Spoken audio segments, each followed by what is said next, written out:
جو اڈیالہ جیل میں ملاقات ہوئی ہے اور سپریم کورٹ کا احوال.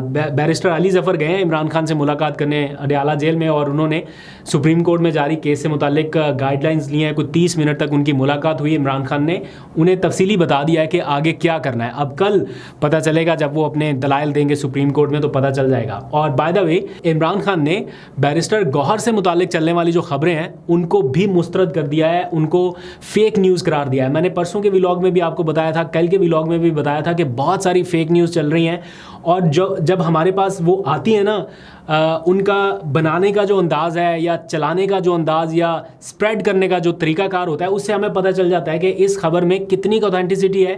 کیونکہ پورا اب مور دین اے ڈیکیڈ ہو گیا یہ خبریں بناتے چلاتے, پتہ چل جاتا ہے آسانی سے کہ سورس کیا ہے, کہاں سے آئی ہے اور یہ کتنی ویلڈ خبر ہے. اس لیے میں نے آپ کو بتایا تھا کہ انتظار کریں انٹل انلیس عمران خان صاحب خود اس کے بارے میں نہیں بتاتے. تو آج انہوں نے کہا کہ بیرسٹر گوہر سے منسوب جو بیان بتایا جا رہا ہے وہ بالکل ایسا نہیں ہے, اور بلکہ انہوں نے تو شاباش دی ہے. اور کل بیرسٹر گوہر سے بھی میری ملاقات ہوئی تو وہ بڑے خوش لگ رہے تھے, بڑے مطمئن لگ رہے تھے, اور ان کو 100% یقین تھا کہ عمران خان نے ایسا کوئی اسٹیٹمنٹ نہیں دیا. اینی ویز, سپریم کورٹ کی آج کی کارروائی کی طرف آ جائیے. 63A کی تشریح سے متعلق آج کیس کی سماعت ہوئی ہے, اور سماعت کے دوران ہی بیرسٹر علی ظفر نے بینچ پر اعتراض کیا کہ جناب یہ بینچ کی کمپوزیشن ٹھیک نہیں ہے, جس کمیٹی کے تھرو یہ بینچ بنایا گیا اس کمیٹی کی لیجیٹمیسی ٹھیک نہیں ہے. تو بہت سارے اعتراضات ہیں, تو یہ اعتراض ان کا مسترد کر دیا گیا چیف جسٹس کی جانب سے.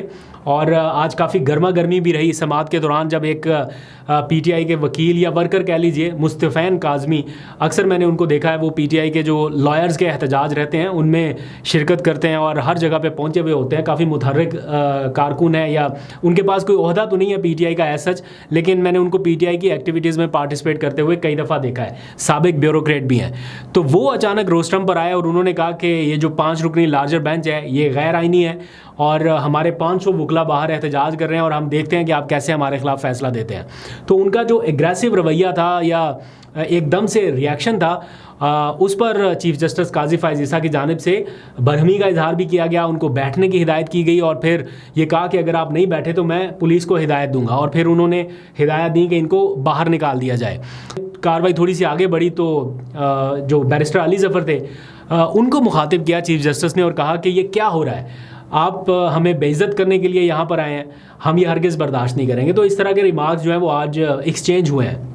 بلکہ ایک موقع پر جسٹس جمال بندوخیل جو ہیں انہوں نے یہ ریمارکس دیے بیرسٹر علی ظفر سے بات چیت کرتے ہوئے کہ آپ کے رویے سے جو تھوڑی بہت ہماری ہمدردی تھی آپ کی طرف, اب وہ بھی ختم ہو گئی.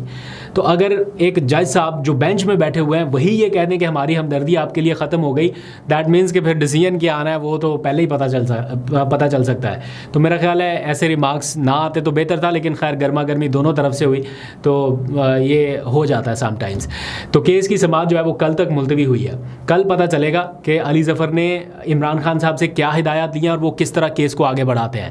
اب جب یہ کیس کی سماعت جاری تھی اس دوران سپریم کورٹ کے باہر بھی ایک بھرپور اور زبردست قسم کا احتجاج ہوا وکلا کا, اور PTI کے جو نعیم پنجوتا ہیں انہوں نے آج اس احتجاج کی کال دے رکھی تھی, اس کو لیڈ کیا, ساتھ میں ان کے اعجاز بوٹر تھے. تو یہ جو ینگ لائرز ہیں انہوں نے کمال کر دکھایا, مطلب نعیم پنجوتا کافی ایکٹیو ممبر بن چکے ہیں PTI کے, کافی سپیس انہوں نے حاصل کر لی ہے, عمران خان کے وکیل بھی رہے, کافی اعتماد انہوں نے حاصل کیا, عمران خان کا پارٹی کے اندر کور کمیٹی کے ممبر بن گئے, اور اب جس طرح سے وہ وکلا کو لیڈ کرتے دکھائی دے رہے ہیں, مطلب بڑے بڑے جو سینئر وکلا ہیں وہ کام وہ نہیں کر پا رہے جو نعیم پنجوتا نے کیا. اور آج ایک اچھی پریزنس کے ساتھ انہوں نے ریڈ زون میں احتجاج کیا, اسلام آباد ہائی کورٹ سے نکلے اور سپریم کورٹ کی جانب بڑھے.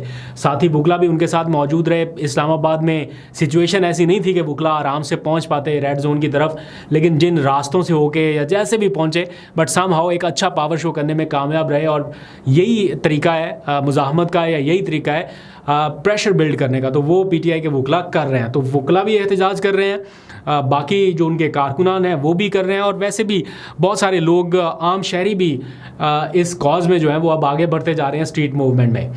اب یہ سارا کچھ ہو جس مقصد کے لیے رہا ہے, دیٹ از آئینی ترمیم. تو مولانا کو منانے کے لیے مسلم لیگ نون کی اب آخری کوششیں جاری ہیں. آج پتہ چلا عرفان صدیقی پہنچ گئے ان سے ملاقات کے لیے, پھر محسن نقوی